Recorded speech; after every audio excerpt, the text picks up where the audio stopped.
सूरजपुर एक शांत, खूबसूरत और हरियाली से भरा गांव है। सुबह की हवा में मिट्टी की सुगंध, आसमान में धूप की हल्की किरणें।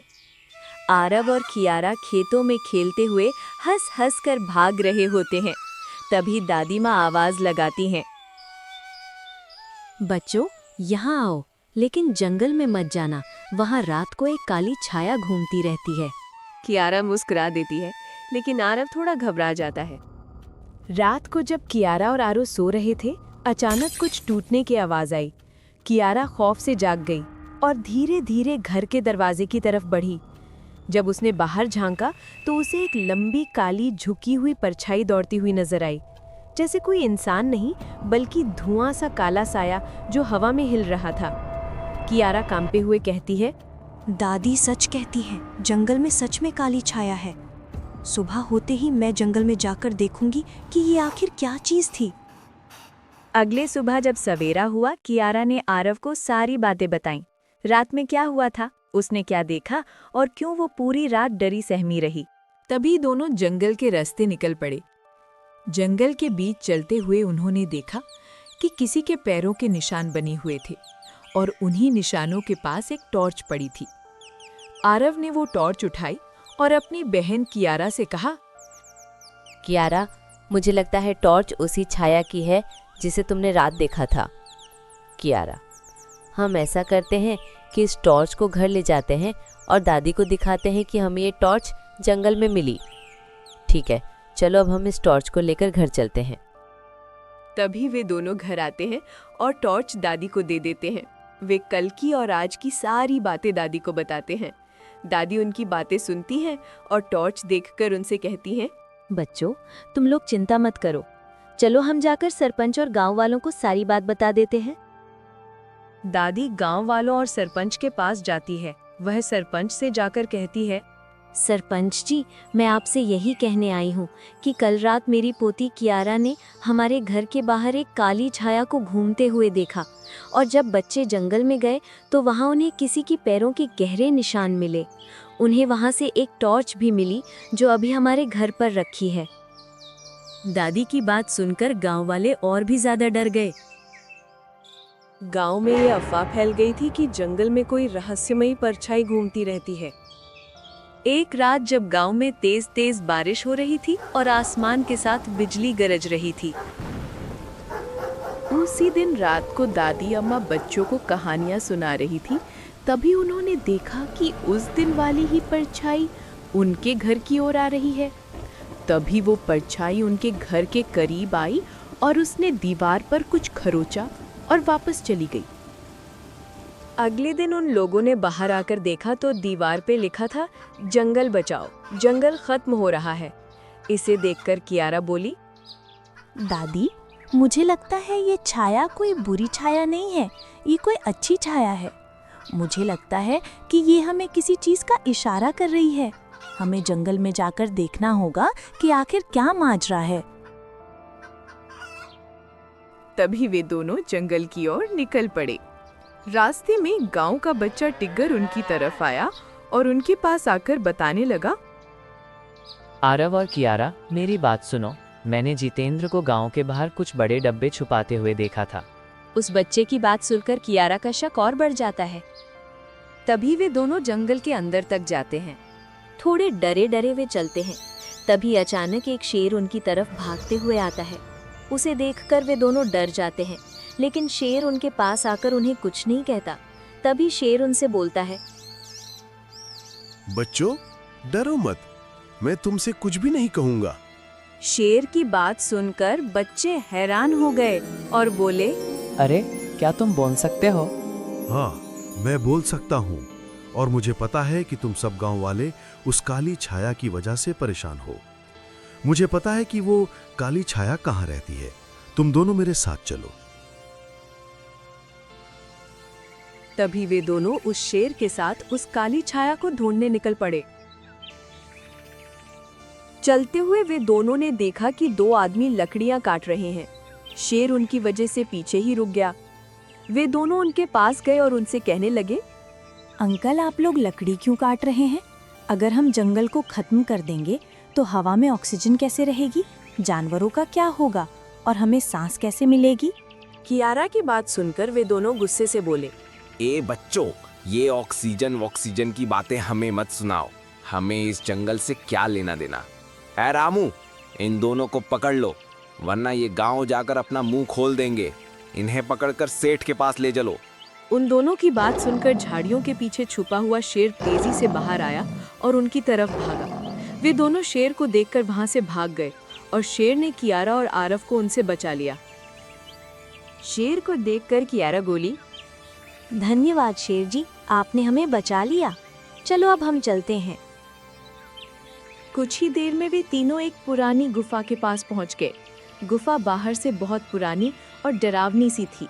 गुफा के पास पहुंचकर शेर ने उनसे कहा, बच्चों, यही वो पुरानी गुफा है जहां वो काली छाया रहती है। चलो अब हम इसके अंदर चलते हैं और ध्यान से। ये पुरानी गुफा अंदर से बहुत खतरनाक है। हमें इसमें बहुत संभल कर जाना होगा। तभी वे लोग अंदर चले जाते हैं। थोड़ी ही देर में वे लोग अंदर पहुंच जाते हैं। गुफा के भीतर पहुंचकर वे देखते हैं कि गुफा बहुत पुरानी और डरावनी है। कुछ ही देर बाद वहां अचानक नीला सा धुआं फैल जाता है और जैसे ही वह नीला धुआं गायब होता है, उसके बीच से एक जिन प्रकट हो जाता है। लाल लाल आंखों वाला, घने लंबे बालों वाला और लंबी नुकीली नाखूनों वाला एक भयानक जिन। उसे देखकर वे सब डर जाते हैं। उन्हें देखकर जिन उनसे कहता है, अरे ओ बच्चों, तुम लोग यहाँ क्या लेने आए हो? उस जिन की बात सुनकर बच्चे डरते हुए बोले, हमारी बात सुनो, हमें कुछ मत कहना। हम यहाँ उस काली छाया को ढूंढने आए हैं जो हमारे गांव में आकर लोगों को डराती है। इसलिए हमें माफ करो प्लीज, हमें यहाँ से जाने दो। कियारा की बात सुनकर वो जिन ने कहा, ठीक है बच्चों, मैं तुम्हें कुछ नहीं कहूँगा। तुम लोग वैसे भी मुझे समझदार लगते हो। तुम कह रहे हो कि तुम उस काली छाया को ढूंढने आए हो। हाँ बच्चों, वो काली छाया यही रहती है और यहाँ से थोड़ा आगे जाकर जो गुफा आएगी, उसी गुफा में वो काली छाया रहती है।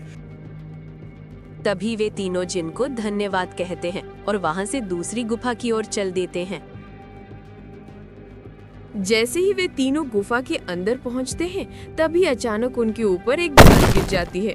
वे तीनों जाल के नीचे फंस जाते हैं और तभी बच्चे डरते हुए रोते हुए आवाजें निकालते हैं, कोई है, हमारी आवाज सुन रहा है, हमें बचाओ, हम इस जाल के नीचे फंस गए हैं, कोई है, हमारी मदद करो।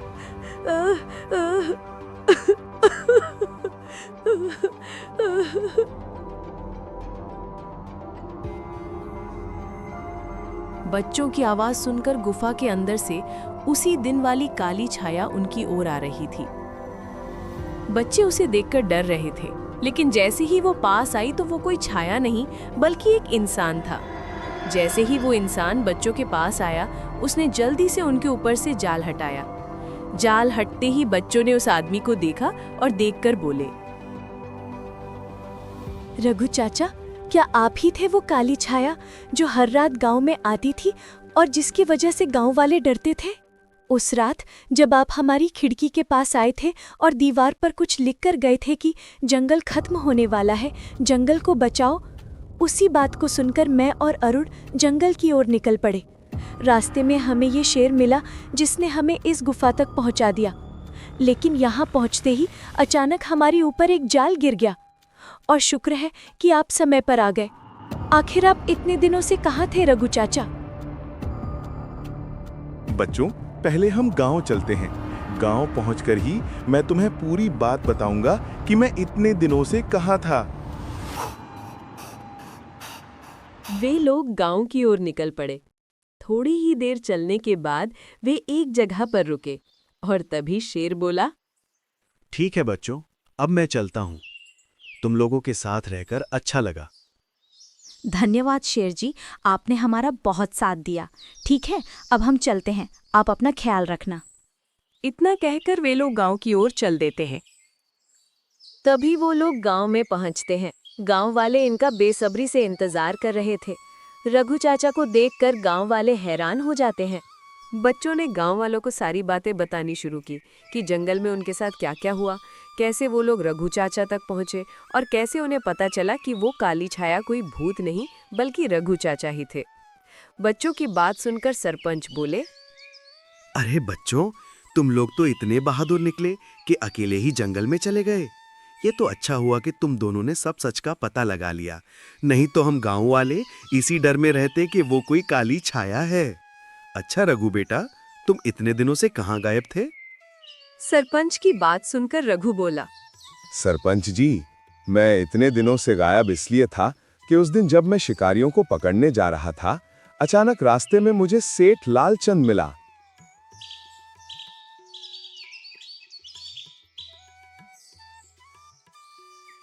सेठ लालचंद जी, ये लकड़ियां कटवाना तुरंत बंद करो। जंगल में लकड़ियां कटवाना गैर कानूनी काम है। धारा 303 के केस में तुम्हें 4 साल तक की सजा हो सकती है। अगर तुमने अभी ये हरकत नहीं रोकी तो मैं तुम्हें तुरंत पकड़कर जेल में डाल दूंगा, समझे तुम? अरे दो कौड़ी के पुलिस वाले, अब तू सेठ लालचंद को धमकाएगा कि तू उसे पकड़कर जेल में बंद कर देगा? जेल में तो तू उसे तब बंद करेगा जब तू यहाँ से जिंदा वापस जाएगा। अरे रामू, शामू और मुकेश, इस पुलिस वाले को पकड़कर उस काली गुफा में बंद कर दो। और सुन, अगर तूने यहाँ से भागने की जरा सी भी कोशिश की या अगर तू मुझे गांव में कहीं नजर आया तो मैं तेरे बच्चों को जान से मार दूंगा। अब फैसला तेरे हाथ में है। चलो शामू और मुकेश, अब हम लोग चलते हैं। और सुन पुलिस वाले, याद है ना तुझे सेठ ने क्या कहा है? अगर तूने यहाँ से भागने की जरा सी भी कोशिश की तो सेठ तेरे साथ वो करेगा जो तू सपने में भी नहीं सोच सकता। हम गुस्से वाले लोग हैं, समझा? चलो रे, अब हम चलते हैं। सरपंच जी, इसी वजह से मैं गांव वापस नहीं आया, क्योंकि सेठ लालचंद ने मुझे और मेरे बच्चों को जान से मारने की धमकी दी थी। उन्होंने मुझे उस काली गुफा में बंद कर दिया था। मैं रात को गांव में लोगों से मदद मांगने आता था, लेकिन लोग मुझे काली छाया समझते थे। अब मुझे डर है कि सेठ लालचंद मेरे बच्चों को कोई नुकसान ना पहुंचाएं। इतनी बातें करते ही रघु अचानक पीछे की ओर गिर जाता है और उसकी तबीयत बहुत खराब हो जाती है।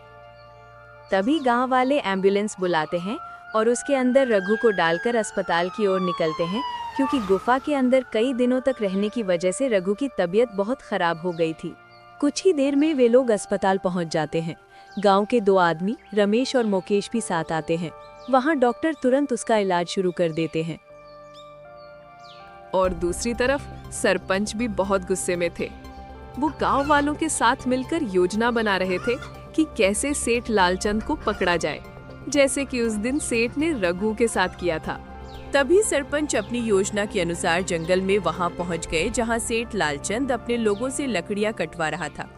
सरपंच ने अपने प्लान के मुताबिक आधे गांव वालों को एक तरफ और आधे गांव वालों को दूसरी तरफ छुपा दिया, लेकिन सेठ लालचंद को इसका बिल्कुल पता नहीं था गांव वाले उसके साथ क्या करने वाले थे।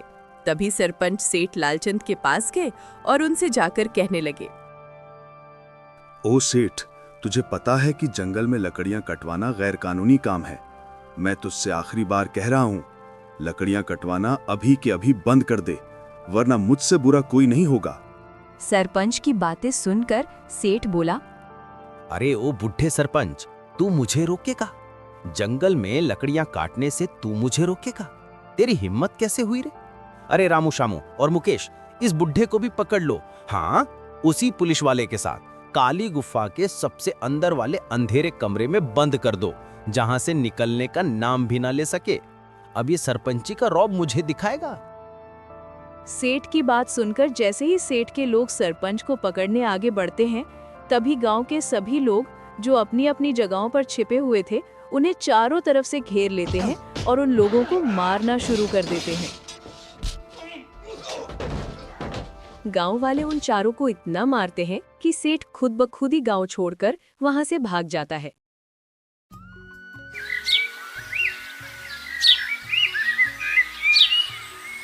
कुछ दिनों बाद रघु भी ठीक हो गया।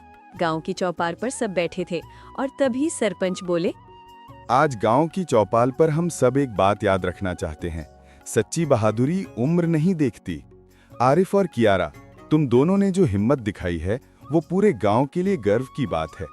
डर के माहौल में भी तुमने रघु को बचाने के लिए जो साहस दिखाया वो हर बच्चे के लिए एक सीख है। और हम गांव वालों का भी धन्यवाद करते हैं, क्योंकि जब मुश्किल आई तो सबने मिलकर साथ दिया।